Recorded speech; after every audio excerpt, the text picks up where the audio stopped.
মানুষের কোনো ভুল কিছু পেয়েছেন, অবশ্যই আপনি সমালোচনা করবেন। আপনি একজন মুসলমান হিসেবে জানতে হবে কারোর ভুলের সমালোচনার মূলনীতি আছে না নেই। কোরআন এবং সুন্নাহর বাতানো যে প্রিন্সিপাল, সেটাকে লক্ষ্য করে, সেটাকে আমলে নিয়ে, সেটাকে ধরে ধরে যদি আপনি সমালোচনা না করেন, তাহলে আপনার এই সমালোচনা এটাই আপনাকে জাহান্নামে নেওয়ার কারণ হতে পারে।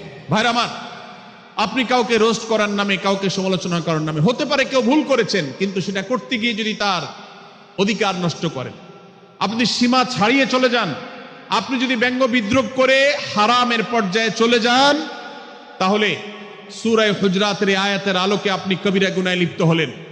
আমরা অনেকে আছি যে ব্যক্তিগত পর্যায়ে এই বিদ্রুপ করাটাকে আমরা কোনো বিষয় মনে করছি না।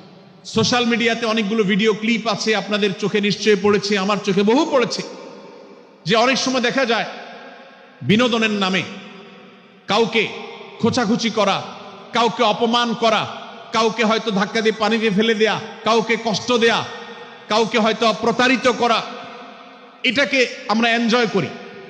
অনেক ভিডিও ক্লিপে দেখা যায় এভাবে কাউকে কোনোভাবে অপমানিত করে, কাউকে কোনোভাবে ধোকা দিয়ে বোকা বানিয়ে আমরা এনজয় করি, আমরা হাসাহাসি করি। আমাদের রুচি নষ্ট হতে হতে আজ এই পর্যায়ে এসেছে যে এটা আমাদের এনজয়ের বিষয় হয়েছে, এটা আমাদের আনন্দের বিষয় হয়েছে। ভাইরা আমার, সূরা হুজরাতের এই আয়াত, অর্থাৎ 11 নম্বর আয়াত, এই আয়াত বলছে আমাদের জন্য কোন মুসলমানকে, কোন মানুষকে ব্যঙ্গ বিদ্রুপ করা হারাম।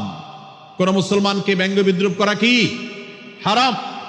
অতএব আপনি রসিকতা করে যদি কারোর সাথে ব্যঙ্গ বিদ্রুপ করেন এবং সেটা যদি তার মনে কষ্ট হওয়ার কারণ হয়, তিনি যদি সমাজের মানুষের কাছে হেয় প্রতিপন্ন হন, তাহলে ইসলামী শরিয়ার দৃষ্টিকোণ থেকে সারা বিশ্বের সমস্ত ওলামাদের ঐক্যমতে সেটা হারাম।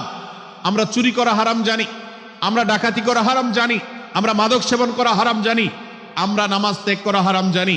এই সমস্ত হারাম থেকে আমরা অনেকেই বেঁচে থাকি, কিন্তু আমি আমার মুসলমান ভাইয়ের চরিত্র হনন করছি, শুধুমাত্র সাধারণ জীবনযাত্রার ক্ষেত্রে করছি তা নয়, এমনকি ধর্মের নামে, ইসলাম প্রচারের নামে, দাওয়াতের নামে আমরা আমাদের প্রতিপক্ষ মুসলমান ভাইকে নিয়ে অনেক সময় ব্যঙ্গ বিদ্রুপ করি, হাসাহাসি করি, তাকে ছোট করি, তাচ্ছিল্য করি, হেয় করি, তার সম্মানহানি করি। আমরা জানি না আমাদের প্রিয় নবী সাল্লাল্লাহু আলাইহি ওয়াসাল্লাম এর একটা হাদিস আমাদের সামনে রয়েছে, সহিহ মুসলিমে বর্ণিত হয়েছে। নবী করিম সাল্লাল্লাহু আলাইহি ওয়াসাল্লামের এই হাদিস আজ সবচেয়ে অসহায় হাদিস। অসহায় হাদিস এই জন্য বললাম যে আজকের এই হাদিসের উপরে কেউ আমল করে না, এই হাদিসটাকে কেউ পাত্তা দেয় না, এই হাদিসকে কেউ গুরুত্ব দেয় না, অথচ এই হাদিস প্রত্যেক মুসলমানের